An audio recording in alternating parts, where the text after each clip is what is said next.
شروع اللہ کے نام سے جو بڑا مہربان نہایت رحم والا ہے۔ الف لام میم را۔ اے محمد صلی اللہ علیہ وآلہ وسلم، یہ کتاب الہی کی آیتیں ہیں اور جو تمہارے پروردگار کی طرف سے تم پر نازل ہوا ہے حق ہے، لیکن اکثر لوگ ایمان نہیں لاتے۔ خدا وہی تو ہے جس نے ستونوں کے بغیر آسمان جیسا کہ تم دیکھتے ہو اتنے اونچے بنائے، پھر عرش پر جا ٹھہرا اور سورج اور چاند کو کام میں لگا دیا، ہر ایک ایک میعاد معین تک گردش کر رہا ہے۔ وہی دنیا کے کاموں کا انتظام کرتا ہے، اس طرح وہ اپنی آیتیں کھول کھول کر بیان کرتا ہے کہ تم اپنے پروردگار کے روبرو جانے کا یقین کرو۔ اور وہ وہی ہے جس نے زمین کو پھیلایا اور اس میں پہاڑ اور دریا پیدا کیے اور ہر طرح کے میووں کی دو دو قسمیں بنائیں۔ وہی رات کو دن کا لباس پہناتا ہے، غور کرنے والوں کے لیے اس میں بہت سی نشانیاں ہیں۔ اور زمین میں کئی طرح کے قطعات ہیں ایک دوسرے سے ملے ہوئے، اور انگور کے باغ اور کھیتی اور کھجور کے درخت، بعض کی بہت سی شاخیں ہیں اور بعض کی اتنی نہیں ہوتی، باوجود کہ پانی سب کو ایک ہی ملتا ہے۔ اور ہم بعض میووں کو بعض پر لذت میں فضیلت دیتے ہیں، اور اس میں سمجھنے والوں کے لیے بہت سی نشانیاں ہیں۔ اگر تم عجیب بات سننی چاہو تو کافروں کا یہ کہنا عجیب ہے کہ جب ہم مر کر مٹی ہو جائیں گے تو کیا از سر نو پیدا ہوں گے؟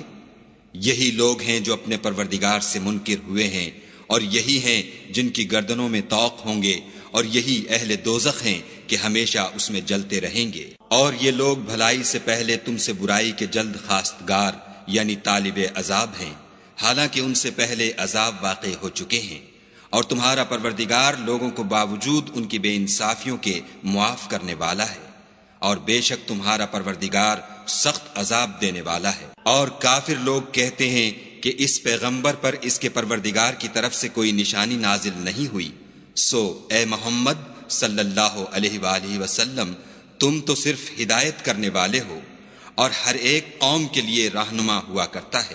خدا ہی اس بچے سے واقف ہے جو عورت کے پیٹ میں ہوتا ہے، اور پیٹ کے سکڑنے اور بڑھنے سے بھی واقف ہے، اور ہر چیز کا اس کے ہاں ایک اندازہ مقرر ہے۔ وہ دانائے نہا و آشکار ہے، سب سے بزرگ اور عالی رتبہ ہے۔ کوئی تم میں سے چپکے سے بات کہے یا پکار کر، یا رات کو کہیں چھپ جائے یا دن کی روشنی میں کھلم کھلا چلے پھرے، اس کے نزدیک برابر ہے۔ اس کے آگے اور پیچھے خدا کے چوکیدار ہیں جو خدا کے حکم سے اس کی حفاظت کرتے ہیں۔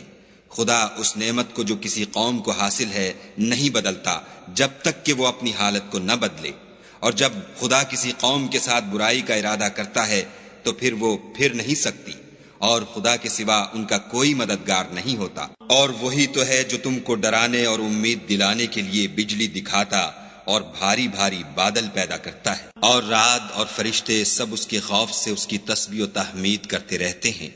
اور وہی بجلیاں بھیجتا ہے، پھر جس پر چاہتا ہے گرا بھی دیتا ہے، اور وہ خدا کے بارے میں جھگڑتے ہیں، اور وہ بڑی قوت والا ہے۔ سود مند پکارنا تو اسی کا ہے، اور جن کو یہ لوگ اس کے سوا پکارتے ہیں وہ ان کی پکار کو کسی طرح قبول نہیں کرتے، مگر اس شخص کی طرح جو اپنے دونوں ہاتھ پانی کی طرف پھیلا دے تاکہ دور ہی سے اس کے منہ تک آ پہنچے، حالانکہ وہ اس تک کبھی بھی نہیں آ سکتا۔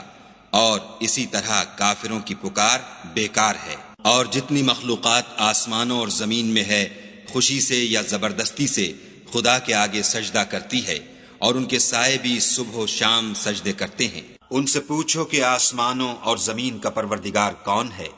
تم ہی ان کی طرف سے کہہ دو کہ خدا۔ پھر ان سے کہو کہ تم نے خدا کو چھوڑ کر ایسے لوگوں کو کیوں کارساز بنایا ہے جو خود اپنے نفع و نقصان کا بھی اختیار نہیں رکھتے؟ یہ بھی پوچھو کیا اندھا اور آنکھوں والا برابر ہے، یا اندھیرا اور اجالا برابر ہو سکتا ہے؟ بھلا ان لوگوں نے جن کو خدا کا شریک مقرر کیا ہے، کیا انہوں نے خدا کی سی مخلوقات پیدا کی ہے جس کے سبب ان کو مخلوقات مشتبہ ہو گئی ہے؟ کہہ دو کہ خدا ہی ہر چیز کا پیدا کرنے والا ہے، اور وہ یکتا اور زبردست ہے۔ اسی نے آسمان سے میں برسایا، پھر اس سے اپنے اپنے اندازے کے مطابق نالے بہ نکلے، پھر نالے پر پھولا ہوا جھاگ آ گیا، اور جس چیز کو زیور یا کوئی اور سامان بنانے کے لیے آگ میں تپاتے ہیں اس میں بھی ایسا ہی جھاگ ہوتا ہے۔ اس طرح خدا حق اور باطل کی مثال بیان فرماتا ہے۔ سو جھاگ تو سوکھ کر زائل ہو جاتا ہے، اور پانی جو لوگوں کو فائدہ پہنچاتا ہے وہ زمین میں ٹھہرا رہتا ہے۔ اس طرح خدا صحیح اور غلط کی مثالیں بیان فرماتا ہے تاکہ تم سمجھو۔ جن لوگوں نے خدا کے حکم کو قبول کیا ان کی حالت بہت بہتر ہوگی، اور جنہوں نے اس کو قبول نہ کیا، اگر روئے زمین کے سب خزانے ان کے اختیار میں ہوں تو وہ سب کے سب اور ان کے ساتھ اتنے ہی اور نجات کے بدلے میں صرف کر ڈالیں، مگر نجات کہاں؟